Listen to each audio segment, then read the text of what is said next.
સત્યની સાથે જનતાનો અવાજ। આપ જોઈ રહ્યા છો 24 ન્યૂઝ નેટવર્ક। તાજા સમાચાર, ઝડપી અપડેટ અને સચોટ માહિતી 24 ન્યૂઝ નેટવર્ક સમાચાર સૌથી પહેલા। દર્શક મિત્રો, તમે જોઈ રહ્યા છો 24 ન્યૂઝ નેટવર્ક।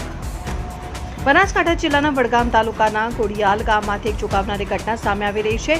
મળતી માહિતી મુજબ રાત્રિના સમયે ફરજ પર હાજર એક જીઆરડી જવાન પર અજાણ્યા ઇસમો દ્વારા હુમલો કરવામાં આવ્યો હોવાની ચર્ચા ચાલી રહી છે। સમગ્ર ઘટનાને લઈને રાજકીય માહોલ પણ ગરમાયો છે। મળતી માહિતી અનુસાર કોડિયાલ ગામમાં રાત્રે ફરજ બજાવી રહેલા જીઆરડી જવાને ગામમાંથી નીકળતી કેટલીક શંકાસ્પદ ગાડીઓનો વિડીયો બનાવ્યો હતો। ત્યારબાદ વિડીયો બનાવવામાં આવી રહ્યો હોવાનું જાણ થતાં કેટલાક વાહન ચાલકો પરત આવ્યા હતા અને જીઆરડી જવાન સાથે બોલાચાલી બાદ હુમલો કર્યો હોવાના આક્ષેપો સામે આવ્યા છે। આ ઘટનામાં જીઆરડી જવાનને ઈજા પહોંચી હોવાનું પણ ચર્ચાઈ રહ્યું છે। ઘટના બાદ વડગામના ધારાસભ્ય જિગ્નેશ મેવાણીએ સમગ્ર મામલે પ્રતિક્રિયા આપતા બનાસકાંઠા પોલીસ તંત્ર સામે ગંભીર આક્ષેપો કર્યા છે।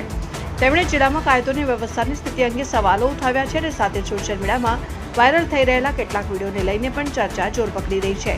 જોકે આ સમગ્ર ઘટનાને લઈને હજુ સુધી પોલીસ તંત્ર તરફથી કોઈ સત્તાવાર પુષ્ટિ કે વિગતવાર નિવેદન જાહેર કરવામાં આવ્યું નથી। તેથી હાલ સામે આવી રહેલી વિગતોને આક્ષેપો અને પ્રાથમિક માહિતીના આધારે જોવાની જરૂર છે।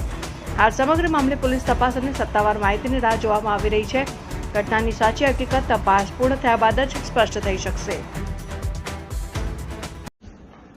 મિત્રો, યાદ હોય તો થોડાક મહિના પૂર્વે થરાદ પોલીસ સ્ટેશનનો ઘેરાવ કરી ત્યારે પોલીસ તમે બરાબરના છોતરા કાઢી નાખ્યા હતા। તમને દ્રશ્યો એ પેલું પટ્ટા ઉતારી દેવા વાળું મારું સ્ટેટમેન્ટ તમને કદાચ યાદ હશે। ત્યારે તમારા મને કેટલાક મિત્રોને થયું છે કે સે જિગ્નેશભાઈ વધારે બોલી ગયા। એકાદ ટકો મને પણ એવું લાગતું હતું। પણ હવે જ્યારે થરાદમાં ભારતીય જનતા પાર્ટીના માણસો ડ્રગ્સના કાળા કારોબારમાં સપડાયેલા જોવા મળે છે, હવે જ્યારે થરાદમાંથી મેસેજ આવે છે ફરીથી 60-70% કિસ્સામાં દારૂના અડ્ડા ચાલુ થઈ ગયા છે, ત્યારે હવે મને 1% પણ રંજ કે અફસોસ પેલા પોલીસના ઉચ્ચ અધિકારીઓની જે ઝાટકણી કરી હતી, એમના જે છોતરા કાઢ્યા હતા, એનો 1% પણ અફસોસ મળી રહ્યો નથી।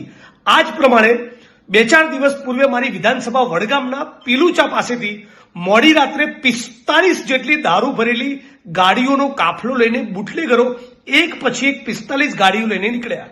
એ વિડીયો પણ વાયરલ થયો, સોશિયલ મીડિયામાં તમે કદાચ જોયો હશે। અને સંજયસિંહ રાજપૂત નામના યુવાન મિત્રએ આખો પર્દાફાશ કર્યો હતો।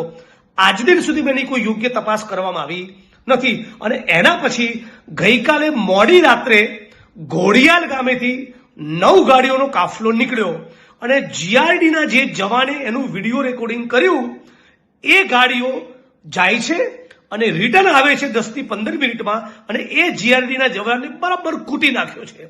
જી હા, ગ્રામ્ય રક્ષક દળ જીઆરડીના જવાન કેશાભાઈ જીવાભાઈ પરમાર ગામ ઘોડિયાલ વિધાનસભા વડગામ ઉપર બુટલેગરોએ ફરી હુમલો કર્યો અને સ્ટેટ મોનિટરિંગ સેલની ટીમ ઉપર પણ 4 દિવસ પહેલા પણ આ બુટલેગરોની ગાડીઓ દ્વારા વિધાનસભા વડગામમાં હુમલો કરવામાં આવેલો।